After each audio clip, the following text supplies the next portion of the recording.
Today, I'm going to talk about deep sky observing from city lights. If you are living in a moderate sized city, which is Rajkot, which has a population of about 18 to 20 lakhs, and lots of street lights and billboards and things like that. So, uh, if you are an amateur observer and you want to observe under city skies, through years of my experience, I have acquired some skill in doing it, and I would like to share it with everyone here present here in the NASNI. So let us just begin. Now, normally, astronomy in city sky is just limited to looking at the moon and the bright planets like Jupiter, Venus, or at times Mars. Uh, that is what normally people think, that if you are in a big city, the only things that you can observe are the bright planets and the moon. But in fact, it is not so.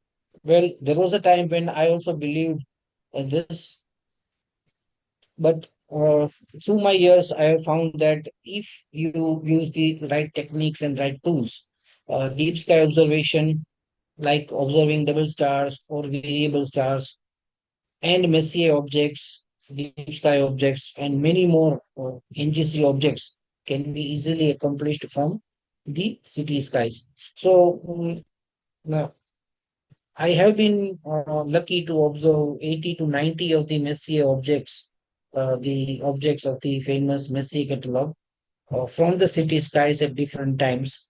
Of course, you cannot host an event like a Messi marathon from the city, but at different times of the years or at the different times of the year, it is possible to uh, get up to 80 to 90 Messi objects from the city sky.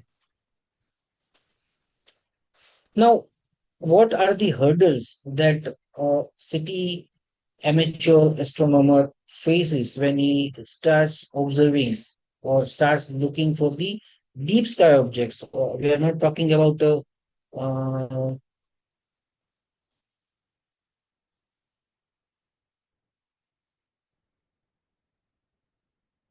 planets and bright objects, moon. We are talking about the very fuzzy, very dim, deep sky objects. So these deep sky objects, uh, there are certain hurdles that a city, well illuminated city projects when you are looking for deep sky objects. So I think you should open the waiting room so that now and then the admit pop-up doesn't show up.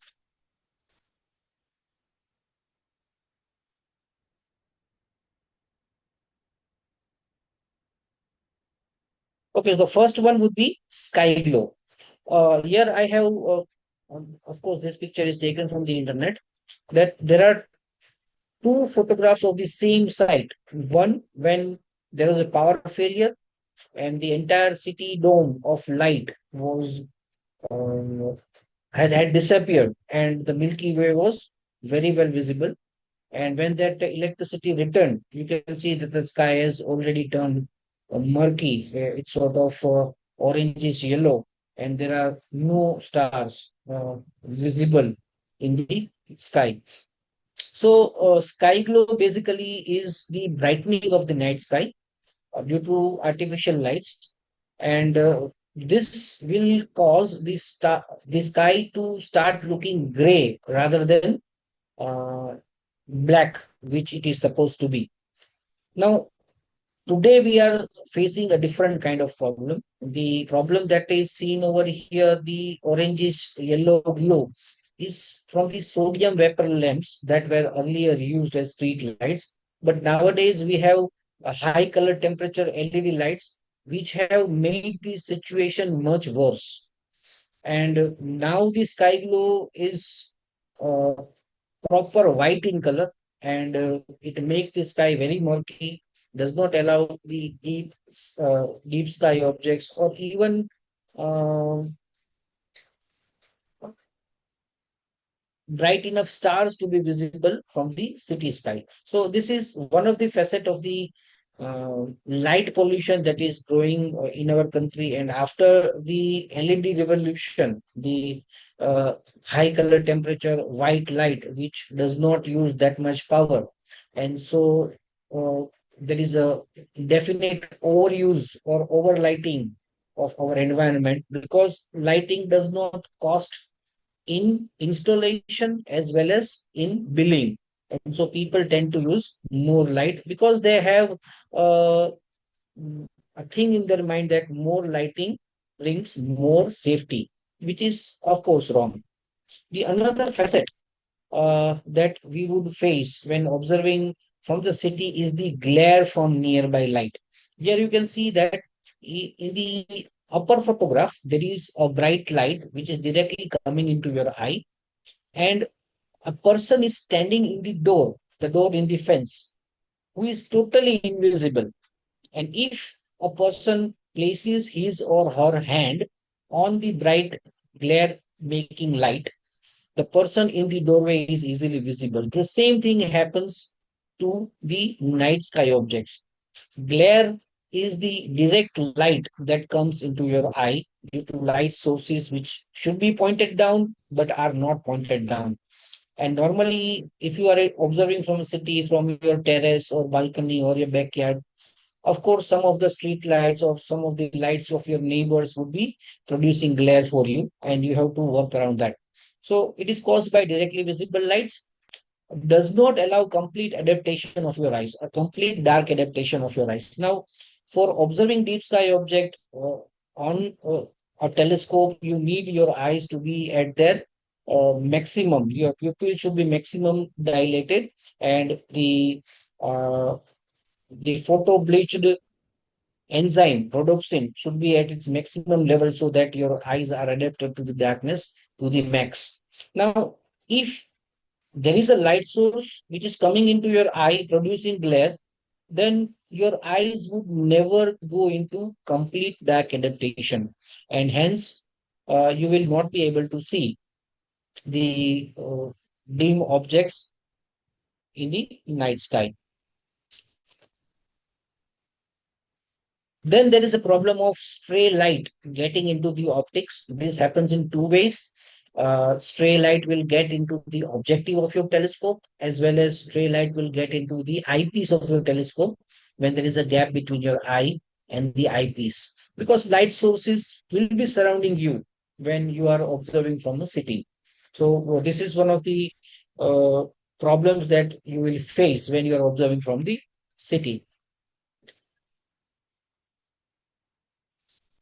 Then uh, deep sky observers who have observed deep sky objects from dark locations will get lost, because star hopping is the main technique that they use to get to the deep sky objects. Of course, if they are using a go-to telescope, then it's not an issue. But if you are using a manual telescope like I do, we need to star hop to get to some deep sky objects. And for that star hopping, you need some guide stars which can be absent in the bright sky. So that is also one of the problem. You have to hone your skill. You have to overcome this obstacle. Then there is the horizon effect. This can be easily overcome. Light pollution is worst when you look at the horizon.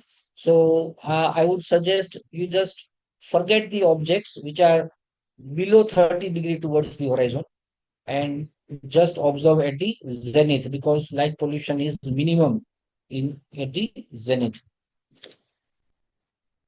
Then there is a concept of integrated magnitude. Now, integrated magnitude, normally what we have is that if you look at the magnitude of the Andromeda galaxy, it is shown to be plus 3.6. Now, plus 3.6 is fairly bright. One might think that it is fairly bright, because if you are in a place which has worst light pollution, then also At zenith, you will be able to see a 3 or 3.5 meg star, but you will never be able to see the Andromeda galaxy because the magnitude that is mentioned, 3.6 magnitude of the Andromeda galaxy, is actually an integrated magnitude. Now, what does this integrated magnitude mean? It means that Andromeda galaxy is almost 3 degrees in size. Now, 3 degrees would not sound very much, but it is 6 times the diameter of full moon. So, the size of the Andromeda galaxy in our sky is about the size of 6 full moons stacked one after another. Now, this amount of this size of this galaxy, if the entire brightness is integrated into a dot to make a star, then that star is going to have a magnitude of 3.6. That is the meaning of integrated magnitude. So if you look at a star chart and if you find an object which has a magnitude of below 4, and you would be tempted to think that this object will be easy to get from the city sky, it is not like that. You have to take into consideration the angular size of the object along with the integrated magnitude. So this is one of the pitfalls that should be considered. Now, if there are so many hurdles, why should we even go for observing DSO from the city? Uh, Hindi में अगर बताऊं तो ये हमारी मजबूरी है. It's a compulsion for us that we have to observe from the city. Why?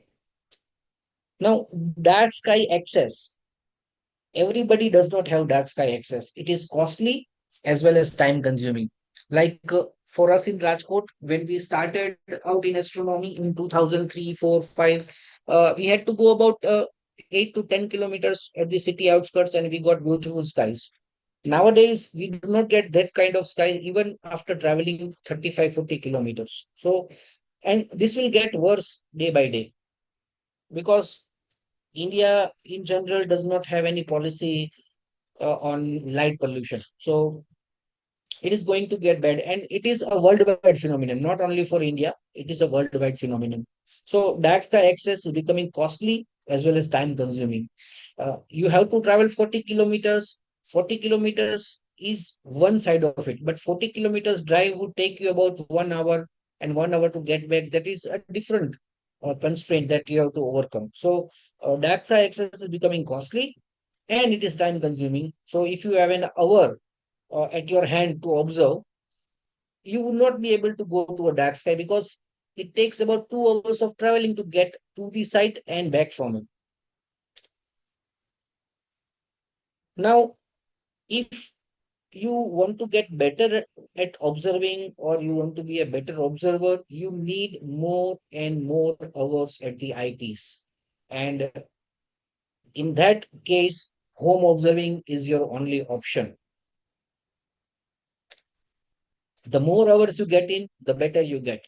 So, whenever you are observing more and more, you get used to your equipment, you get used to using your equipment under dark conditions, you get very used to the layouts of the object in the night sky and things like that. So, it's of course, it's like playing music. The more you play, the better you get.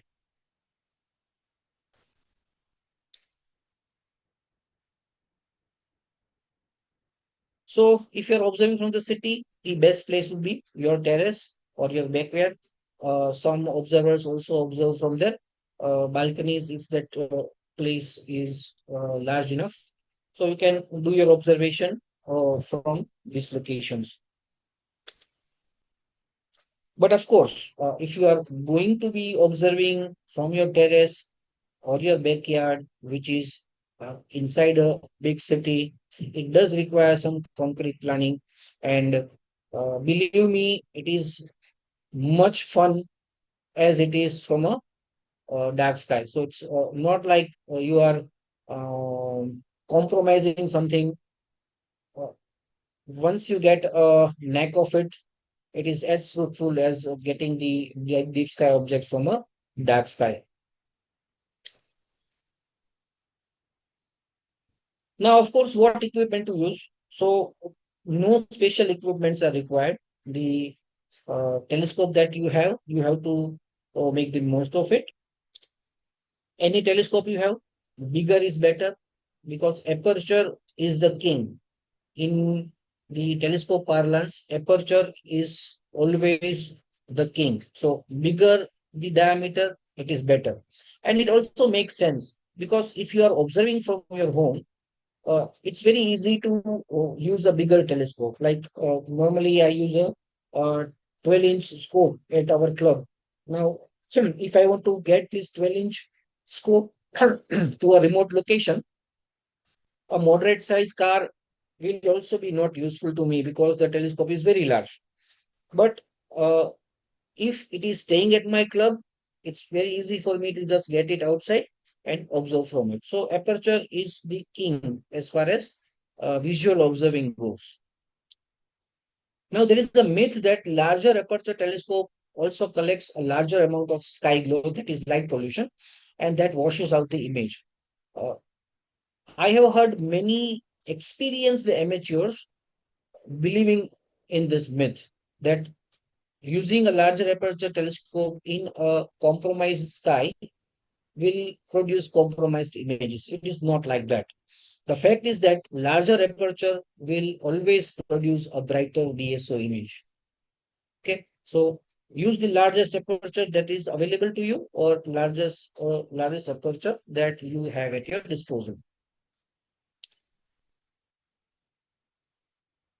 In city conditions, longer focal lengths will always work better.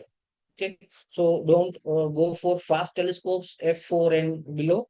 Higher magnifications are easier to achieve when you are using longer focal length, and this is an added advantage because if you are using a scope which is having a shorter focal length, a particular eyepiece will give you a very small magnification, and to achieve higher magnifications, you would have to go for smaller and smaller focal length eyepieces. Now, these eyepieces, when their focal lengths are small, their eye relief also becomes very small, and that makes observing from them very difficult, and even more difficult if you are having specs.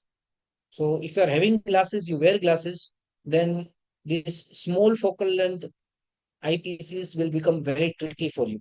So higher magnification, if your f number is higher, higher magnification is pretty easy to achieve. If possible, always go for f6 or higher, but f14, f15 is the limit. After that, this advantage is just uh, doesn't make sense. So somewhere around f8, f9 is a very good choice. If you have an SCT, it will normally be f10. That is very good for observing from city. So higher focal length scopes are also better built. The collimation of a telescope, I guess most of us use Newtonian telescopes, and Newtonian telescopes do require collimation at a very regular basis. So, if we are using higher f ratio telescopes, which are longer focal length, which are also known as slower scopes, these are not very collimation critical. Whereas if you are using a faster scope, the f ratio is f4 or below that, collimation becomes very tricky and it becomes very crucial. Also, the optics have to be very high quality if you are going for a smaller f ratio, wide field, fast telescope.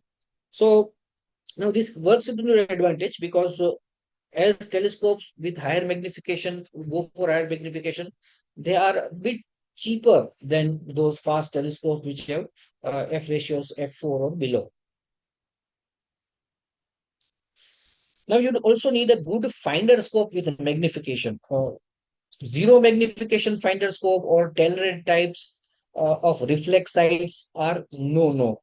You don't go for them because without magnification you will not be able to see the guide stars. So you need a finder scope that has a magnification of its own. Our all our telescopes use GSO or Skywatcher 8 by 50 type of straight through finder scope, and I think that is ideal. Uh, that is the best equipment you can have at a very uh, modest budget. Which eyepieces to use? Normally, I would use 25 mm or 30 mm eyepiece for finding and 10 or 12 mm for viewing when I want to go for higher magnification. So, if you have, and these two eyepiece will always be there in your kit. If you buy a telescope, it will always come with a 25 mm and a 10 mm eyepiece. If you buy Skywatcher, if you buy GSO reflector telescopes, they come with a 30 mm 2-inch outer diameter eyepiece and a 9 mm 1.25 outer diameter eyepiece. So in any case, they are similar. So if you have a 30 mm and a 9 mm or a 25 mm and a 10 mm, it is more than enough. You don't need any fancy type of eyepiece. If you have a Barlow, that is good. That would work better. And the most important thing is that as you are not going to have uh, very many guide stars to help you to reach the deep sky object, you must know the field of view of all your eyepieces when connected to your telescope as well as your finder scope, right? So that is mandatory. If you have light pollution rejection narrowband filters, that will help you a lot. They will help you cut out the blue light or maybe the sodium vapor or yellowish glow, but it is not compulsory to have one. Plan your session for each night. Now, what does that mean? From zenith to 30-degree above horizon, this is your area that you want to play into. Do not go for objects which are below 30-degree towards the horizon. Zenith is the best. It will be having minimum light pollution, minimum atmosphere between you and the object. So go for the objects when they culminate. Estimate your ZLM. ZLM is the zenithal limiting magnitude. The dimmest star that you can see on your zenith is your ZLM or zenithal limiting magnitude. If you find that your zenithal limiting magnitude is one particular number, you will have to change your plans on which kind of objects you can see. Now, this once you start doing it, it will all fit into its place. Plan the session properly on Stellarium.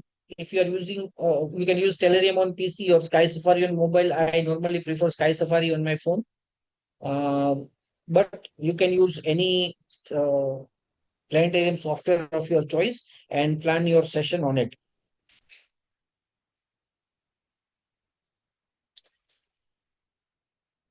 Choose the DSOs that you want to observe on that particular night by taking into consideration angular size as well as magnitude, not just the magnitude or not just the angular size.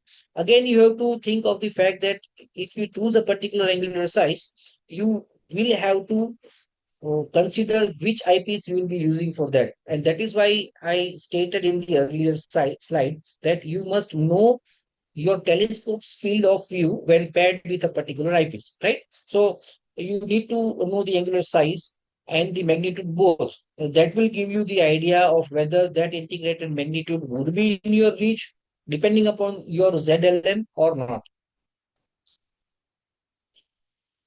So this is how the M101, the pinwheel galaxy, will look in your 1 degree eyepiece. Now this galaxy is about zero point 0.5 degree in diameter, and when it goes into a 1 degree field of view, it will almost fully cover the entire thing. So it's very difficult to make out because you can see the black sky on the side of the galaxy. If this sky turns a little bit gray in color, it will be very difficult to make out the galaxy at the center. Now, why do galaxies and extended objects like nebulae are very difficult to see? It is because of this thing. Here I have two square, the one over here and the other over here. Both are having same amount of brightness, but the ratio of their areas is 1:2. This is twice the area. The gray one is twice the area of the small white one. Both are carrying same amount of light, same amount of white color. But when that is spread over double the area, you can see how dim it becomes. This is the thing that makes the integrated magnitude of deep sky objects very tricky to understand. The final part would be getting your equipment ready. You would have to make some mm, adjustments to your equipment, which of course you would have to make even in the dark sky, at a dark sky site. If you're observing from a dark side, you have to get it. But these things become very important when you are operating from city lights or a light pollution or polluted site or a compromised site. So first of all, you would have to align your finder perfectly to the main tube. The object that you center in your finder should be perfectly centered in your telescope eyepiece also. You need to align your finder crosshairs with north or south of the horizon, which resembles to your star chart or planetary map. Now, of course, in today's world, nobody would be using a paper star chart. If you are using a planetary app like Sky Safari, so you have to have your crosshairs on the take your telescope towards north, point it on the northern horizon, and turn your finder scope until you find that your finder scope crosshair, this east and west line, is exactly parallel to the horizon, right? So this is the first thing you have to do.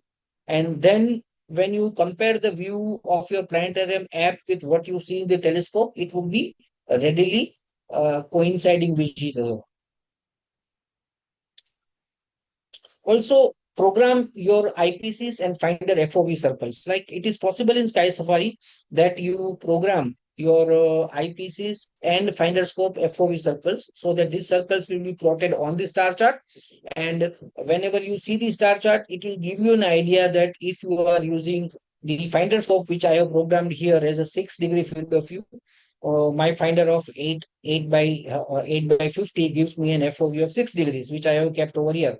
So when I tap this 6 degree, I will have a 6 degree circle on my star chart on my Sky Safari app. And the stars that I see inside it, I can easily correlate with what I see from my finder scope, and I can adjust my telescope by that means. Of course, I also program my eyepiece. If I'm using my 30 eyepiece with my 1200 millimeter focal length telescope, it gives me an FOV of 1.7 degree, which I have programmed here on the extreme left, and then the 1 degree FOV of the eyepiece of 25 mm, 1.25 inches outer diameter. That gives me a circle of 1 degree.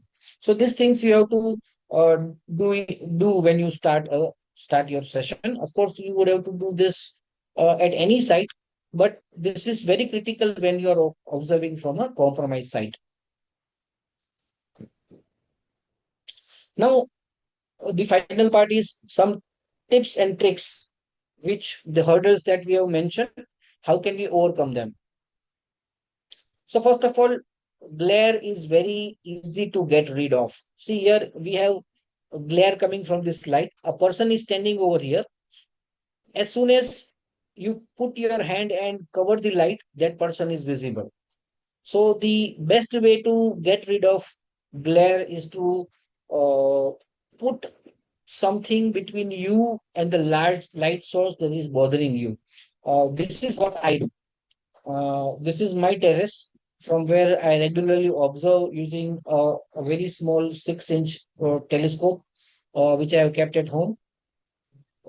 This is a telescope I have been using since 2003.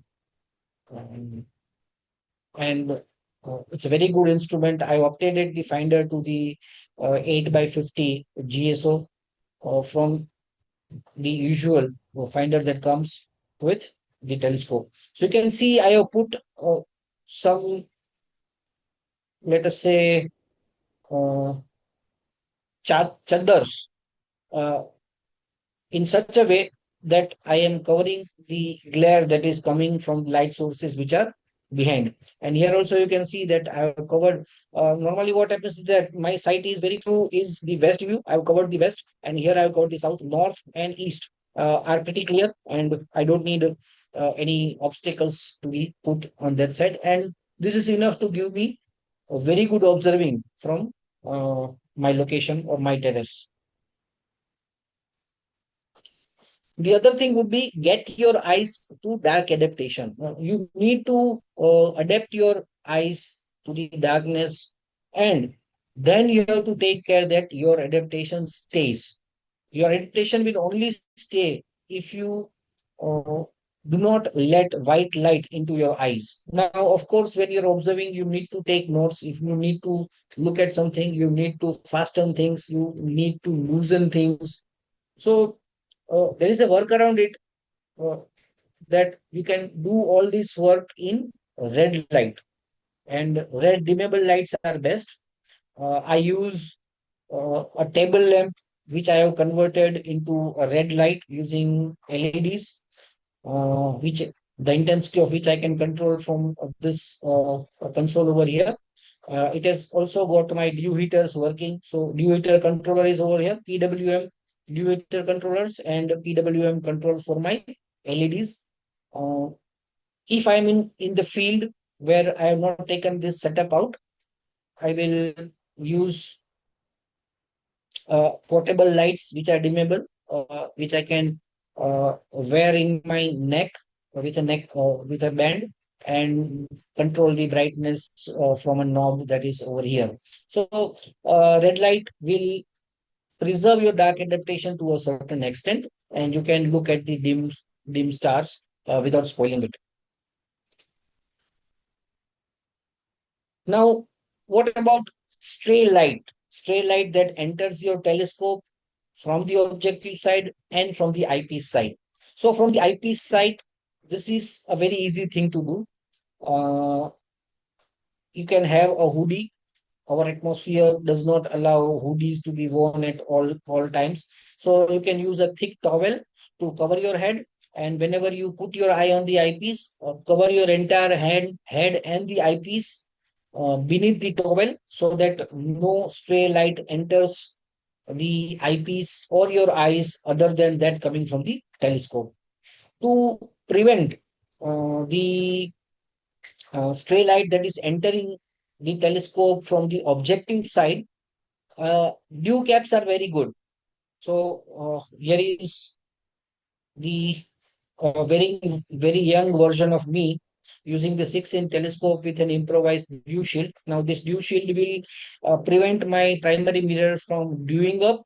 It will also work very well in protecting the stray light or preventing the stray light going into the telescope objective. So here also I'm using a very large dew shield just made from project paper or chart paper, wrapped around the telescope tube and secured with some Averted tape.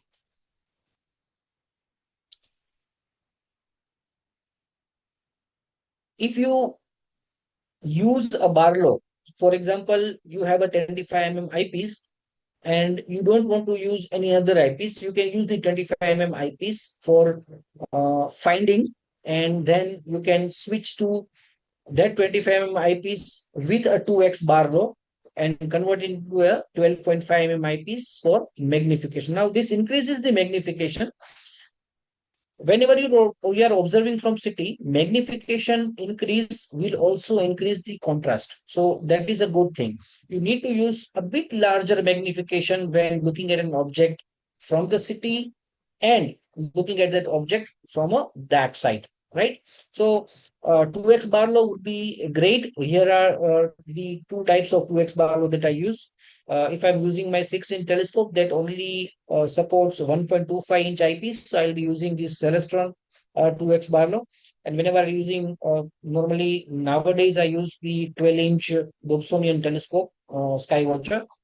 For that, I'll be using this 2-inch 2x Barlow, which accepts a 2-inch 30 or 2-inch 15 eyepiece. Now, what Barlow does is that it increases the magnification 2 times or reduces the focal length of your eyepiece to half because it is 2x, but it keeps the eye relief of the eyepiece to the same level. A 25 eyepiece is very has very good eye relief and is very comfortable to see through that 25 eyepiece. But when you plug your 10 eyepiece, it's a bit like looking through a straw. The eyepiece eye relief is very small, and if you're having specs, like I said before, if you're having glasses, it's very difficult to fit your eye at the right place. So using 2x Barlow and the 25 eyepiece will keep the same eye relief that of the 25 and it's very good. Now, whenever you are having public star parties, like if you take out your telescope and are going to show some objects to people, this is a very good idea because you as an observer, you have a skill that whenever you are having a 10 eyepiece, you can position your eye perfectly. But a novice person who is seeing through the telescope for the first time, it is very difficult to align his or her eyes to the very small exit pupil of the 10 eyepiece. This Barlow would work wonders because it keeps you have a low power eyepiece plugged into the Barlow, working as a high power eyepiece, but the eye relief is that of a low power eyepiece, and that helps. The final technique would be the averted vision technique. If you want to look at a dim object, don't look at it directly, but look a bit away from it. Allow that object that you want to see to fall into the outer periphery of your eye and it will become visible suddenly. This is known as averted vision technique. The object will be seen in your peripheral vision. Now, once it is seen in the peripheral vision, you move that object to the center of your eye and it will disappear. Now, this has a lot to do with the physiology of our eye, the distribution of cone cells, which are responsible for color vision, but which are less sensitive to light, and the distribution of the rod cells, which are uh, which give you black and white vision but are very sensitive to light, and the distribution of relative distribution of these two. Now, this averted vision technique will work both for naked eye observations as well as telescopic observations. Now, how to use it? Look a bit slant inside the eyepiece and the object will pop up in the averted vision. If it does not happen, tap the telescope gently. Human eyes are very good at seeing motion. You cannot read from the corner of your eye, but if something moves around the corner of your eye, it will catch your attention immediately. So this thing is also true when observing deep sky objects. If you cannot see the object even by averted, uh, keep using the averted vision technique and tap the telescope lightly with your four fingers, just lightly. That will make the object dance in your field of view. And if it moves and it is present in the FOV, you will immediately notice it. The human eye has a certain amount of integration happening inside it. Okay. So if you look at an object which is inside the eyepiece for 5 seconds and come to a conclusion that nothing is visible, you will be at fault. Stare steadily for a long period of time, 15, 20, 30 seconds, and then you will start seeing details. You have to work on it. You have to be patient. You have to be persistent. Keep on practicing. That is what I will like to say.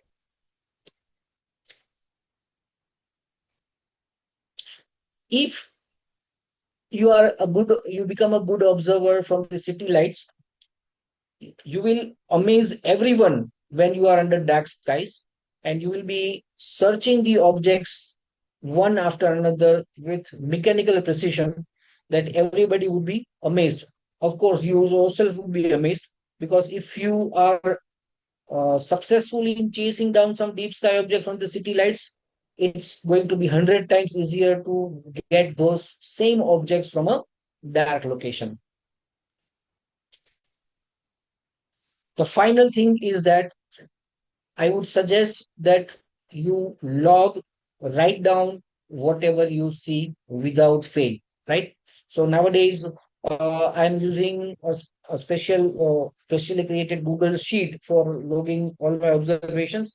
But this was during the 2020 lockdown that I found this note, and I put I prepared a slide out of it. So uh, three things is three things are must that you must note. Of course, time and date would be there, but sky conditions, then what kind of equipment you are using, and describe the object that you see. You will be amazed if you start taking notes today, that is in, say, December of 2026, and you continue your habit into December 2027. Again, December 2027, you will be seeing those same deep sky objects, making same notes. And when you compare the notes, that will show you how far you have come as an observer. You will always find that you have become better, you are seeing more in those same objects, and your perspective is becoming wider. So here uh, I had observed the M57 ring nebula at about 1 a.m. In the early morning of 17th of May. These are the sky conditions. They were moderate towards poor because it was a bit cloudy. ZLM was only 3.5 to 3.8. I could make out only 3.5 to 3.8 magnitude stars with my naked eye. But I caught the ring nebula. I could not see the central hole of the ring nebula, but it was visible. So this was my final slide, and that's it. Clear sky. Clear skies. That is how astronomers say thank you or good luck. Of course, we would be needing more clouded skies right now because the rains are on the lower side. But anyways, this is uh, how we sign off. Thank Uh, you, Mr. Neelesh, for such a elaborated and very knowledgeable talk. You have covered all the issues which people face in cities, in urban lights, and particularly these days, LED lights around. So, uh, you have explained how we can observe even in the lights, we can take care of a few uh, things which can enable us to observe deep sky objects also in the cities.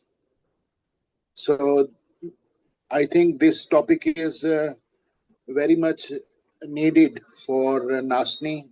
We were talking about the clear sky only, but now we have learned how we can tackle the problems of city. Now we open the session for general discussion and for questions from the participants. sure, sir.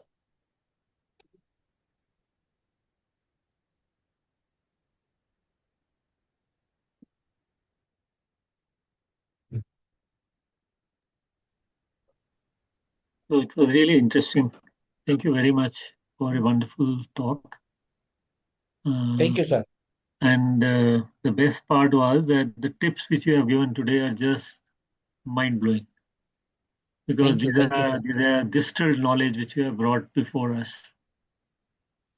And it was, when I was listening to your talk, I was reminded of, you know, old olden times, I would say, when a group photo was to be taken, and there used to be, a big camera with a cover on top of it, and the photographer, will go at the back, put that cloth on his head, and try to see what is visible, whether the people are visible. This is exactly what has been the most interesting, relationship I could see in your talk also, because uh, those are the things which I think the photographer was also trying to avoid, the glare which may come on in his eyes from the Yeah, distance, yes, of course, yes. and the kinds of hoods which you talked about, and the detailed analysis of the fact that uh, the situation is not that dismal as one may think. And those very interesting photographs where you just put a shade of your hand in front of your eyes and you're able to see the person, which was not visible earlier. I think that We really, have to adapt. We have to adapt. yeah, that's true. So just great. And Thank you, sir.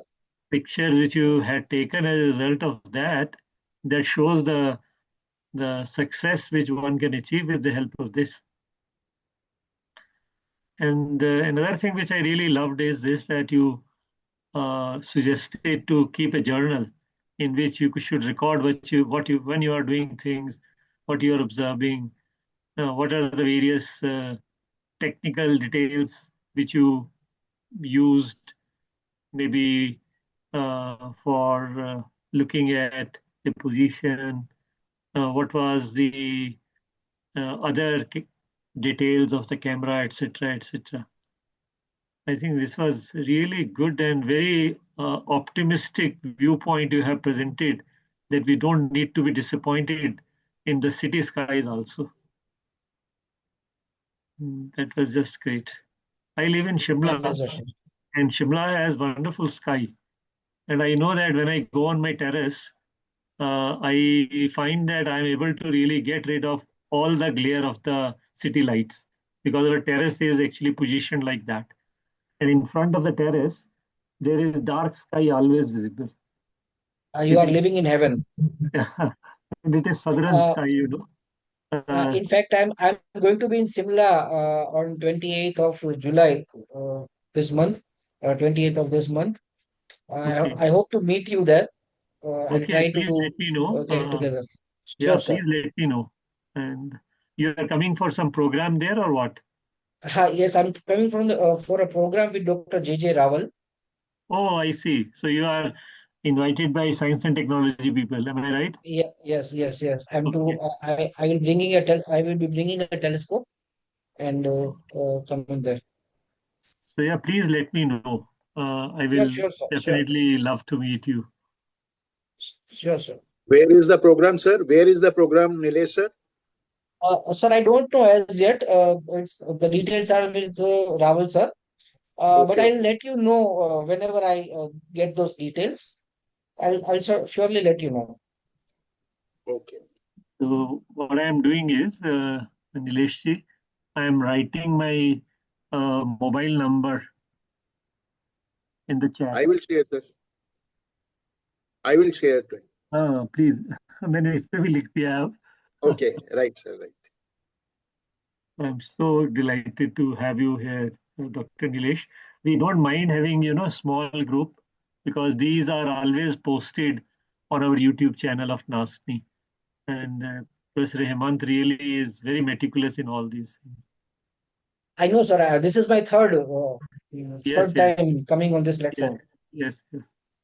And I hope you have also received Cosmic Connections booklet. No, sir. I'm not. Sivan जी भेजो इनको please. Okay, sir, okay. इनके साथ share करो. I will share, sir. Please. So Nilesh, sir, actually, we have one more request that you have Big Bang telescope lab also there. So, can we have some live demo session in this NASNI lectures Sure, sir. Sure. so that we can learn how you set the telescope and how we can use different type of eyepieces and what how they affect the observation and how to Sure, use sir. Sure. Barlow and Sure, sir. Barlow. We'll have one. So we have to plan one where Mr. Nilesh will show us different type of telescopes and how to set all those in the real time situation. I will set up the entire thing at our club, our center, and then Okay. we can have. Just let me know 1 or 2 days in advance. It will be done. We will plan, sir, during this lecture Monsoon period. session. Yes. Thank you very much, sir. okay, Any Manji, other question?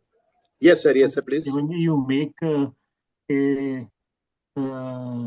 special, a group of videos of Nilesh ji on the YouTube channel list. video list you can create in which his lectures are, I think they are related with each other, the way he is planning the things and giving the lectures. Fine, So fine. in one place, people can come and watch all his YouTube videos. Yes, sir. Thank you. Thank you very much. Thank you, sir. The Any pleasure was mine. any other question from the audience?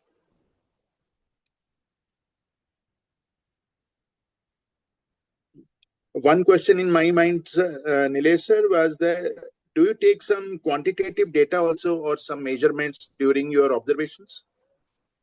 Yes, sir, we have started that. The observatory that we have set up on our terrace, which is the Neogen Solar and Stellar Observatory, we have an 11-inch Celestron XLT telescope on a Skywatcher mount. And we also have a Solar Scout Daystar telescope for solar observation.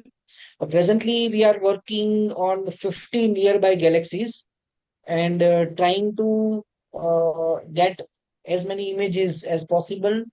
The mission for that project is to find out is for transient detection. Like if we have a supernova event in one of those galaxies, we can spot that with our instrument.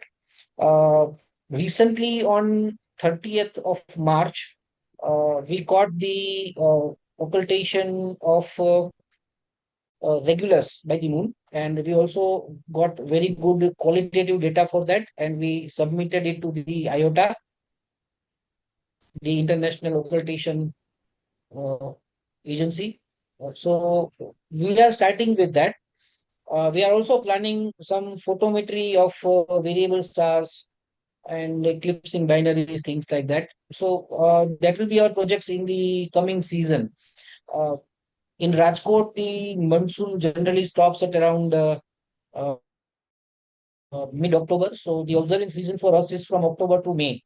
So this will be our projects in the upcoming months in the next season. Uh, Hope we get something worth and will be something that can be published. Our young astronomers, which amateur astronomers meet us in our meetings, can you give us some suggestion what kind of measurements or observation they can have from moon and other observable planets also? What kind of quantitative measurements they can do with these celestial objects?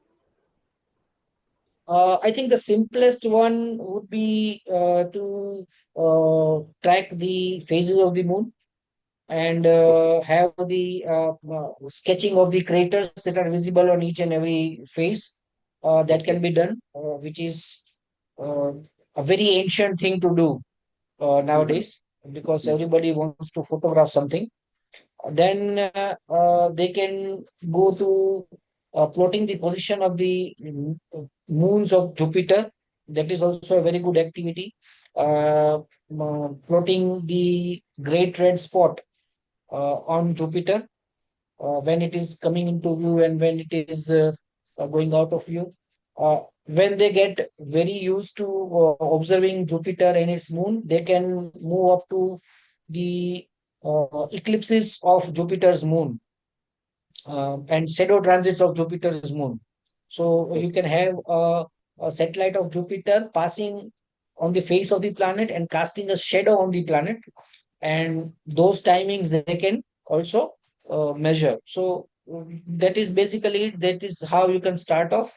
Then the simplest, if you are interested in photometry and if you know a bit of coding, you can have a go at the simplest variable star, which is Algol. So Algol is pretty easy in process.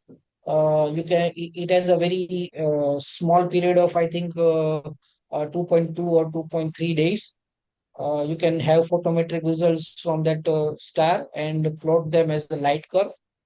So these are small activities that they can do. Of course, if they are interested in data analysis, they can go to a site like Zoo Universe, and Okay. they usually post astronomy projects for which data is already with them. You just have to analyze the data and come up to conclusions. There are very good tutorials of how to do it. Um, they can also do it over there. Okay. So, any other question from the audience? So there is no question in the chat box. So finally, let me extend thanks on behalf of NASNI to our speaker, Mr. Neelesh. You have spared time from your very busy schedule. You are always busy in your star parties and with your Big Bang group. So I thank you. I'm always busy with astronomy, so it doesn't matter. Yeah. Anytime I can be here. So we are very happy to have you with us today. I am thankful to Professor P.K. Aluwalia sir also. He is always encouraging us and he is always with us in these sessions. Madam Deka, Madam Reshma Desai, and all other participants who have joined us. Thank you all. Thank you very much. And we will meet on third Wednesday with such a nice and some wonderful talk. Thank you so much. And now we sign off. Good night. Thank Good you. night.